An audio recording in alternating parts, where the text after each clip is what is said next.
শরীরে বিধান নাই। আপনি ওখানে আরেকটু লেখছে যে সেজদা করবেন না, এটা লেগেছে। এই আপনি কি শরীর মরিল গরম হয়েছে কিনা? ভাই লাইভ চলতে না না না, সে পাহাড় বাইতে যায়, অনেক শরীর একটু গরম আছে দেখলাম।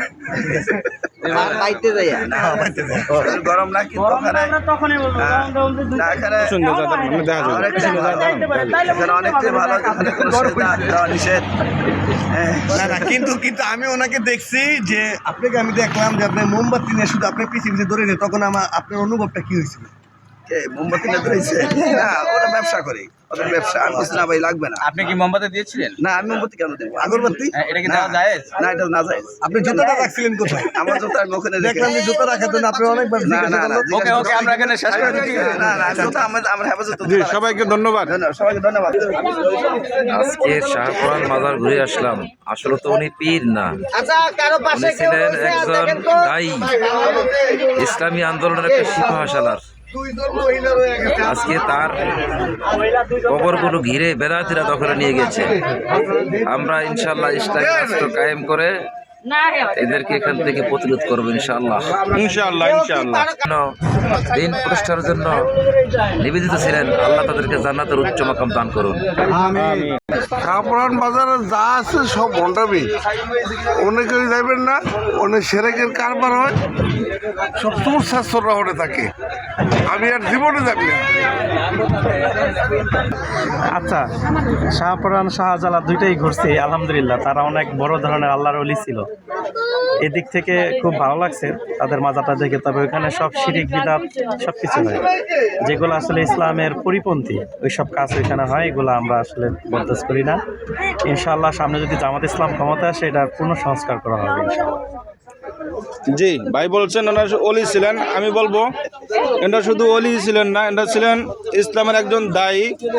তো আমি জামাত ইসলামকে ক্ষমতা নিতে চাই না, আমি ক্ষমতা নিতে চাই ইসলামকে। ইসলাম যদি পরিপূর্ণভাবে ক্ষমতা যেতে পারে ইনশাআল্লাহ, এরা যেই মাকসুদ নিয়ে বাংলার জমিনে আগমন করেছিলেন আপনারা তা দেখতে পাবেন ইনশাআল্লাহ। কিছুই দেয় নাই। কতজন পাগল দেখলেন? 100 জনের মতন পাগল দেখছেন। এর মধ্যে কোনো সুন্দর পাগল আছে?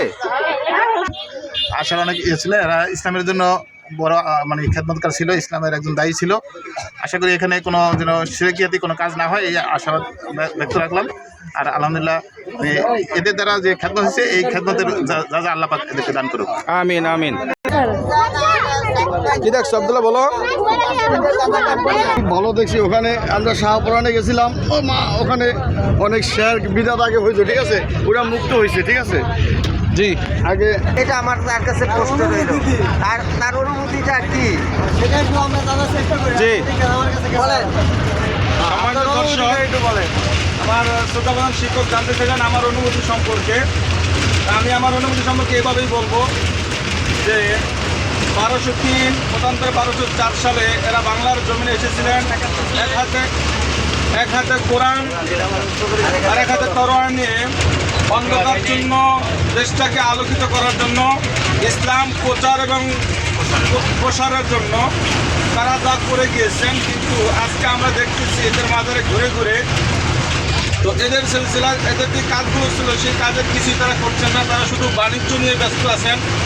তো আমরা সকলকে অনুরোধ করব, এই সমস্ত শিরক এবং বাণিজ্য নিয়ে যারা কাজ করতেছেন, আপনারা মাজারে গিয়ে মাজারে কোনো টাকা পয়সা দেবেন না। আপনারা যদি দান করতে চান, মাজারের আশেপাশে দেখবেন অনেক বন্ধুত্ব বরণকারী ভাই বোনেরা রয়েছেন, বাবারা রয়েছেন, মারা রয়েছেন, যারা অসহায়। এদেরকে 2-4-5 টাকা দিয়ে সাহায্য এবং সহযোগিতা করবেন, এটা আপনার জন্য উপকার হবে। আর যে মাজারে যারা ব্যবসা করতেছেন, তাদেরকে টাকা দিয়ে আপনি মাজার পূজারীদের সাথে অংশগ্রহণ করবেন। আশা করছি ইনশাআল্লাহ আপনারা এই মাজার পূজারীদেরকে সহযোগিতা করবেন না। জি, ধন্যবাদ। আমাদের এই যে সুপার সার্ভিস, আমাদের এই যে সফর সঙ্গে আরেকজন গুরুত্বপূর্ণ ভাই আমার সুজন ভাই কিছু তার অনুভূতি ব্যক্ত করবেন, এবং কিছু সেই অনুভূতি ব্যক্ত করার সময় ওটার দিকে খেয়াল রাখেন। আমি ক্লিয়ার। আমার এখানে তো বলার তো আর কিছু নাই, এখানে মুরব্বীরা যেটা বলবে, আমি ছোট মানুষ তো সেটাই করবো। মুরব্বীরা যেভাবে বলছে আমি তাদের সাথে একমত। ধন্যবাদ।